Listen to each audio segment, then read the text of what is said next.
A strong military is crucial in Sid Meier's Civilization VI. Learn how to keep your forces ready for anything the world throws at you. Land units comprise the majority of your army. There are melee units like the warrior, ranged units like the crossbowmen, and light and heavy cavalry like the horsemen and the knight. There are also more specialized units like the recon, siege, and anti-cavalry units. Most units take and receive damage during combat. Ranged units like slingers cause damage at a distance, so they aren't damaged on their turn, but they are weak to melee attacks and don't restrict enemy movement.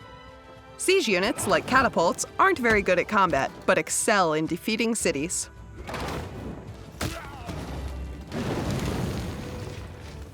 A well-rounded military will also have naval units, which can be melee, ranged, or raider units, and eventually an air force with fighters and bombers. Support units like medics and observation balloons enhance your military units. Attaching a combat unit to these units also provides them with defense from capture.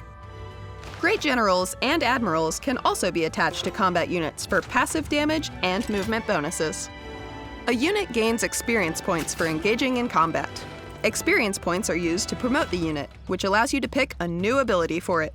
Promotion also heals the unit, but promoting a unit uses all its movement points that turn. As you discover new technologies, you'll be able to upgrade the unit to a new type, such as upgrading a basic warrior into a more powerful swordsman. This costs gold and also uses all movement points for that unit for that turn. Units have maintenance costs in gold. You can find each unit's maintenance cost in the Civilopedia. Make sure you have a strong economy if you want a large military, or your units will disband. Eventually, you'll be able to form units into corps and even armies, which combine the strength of multiple units into a single unit, while keeping its maintenance cost low. You can also use the conscription and levy en masse policies to reduce unit maintenance costs.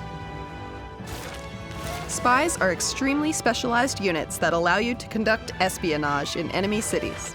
These activities range from allowing more diplomatic visibility to sabotaging industrial zones to stealing great works. You can also place them in your own cities to counter other Civ spies. Unlike any other unit, spies can be captured. If this happens, they can be traded back to their original owner via diplomacy. Teddy Roosevelt says you should speak softly and carry a big stick. Know how to use your army in Sid Meier's Civilization VI.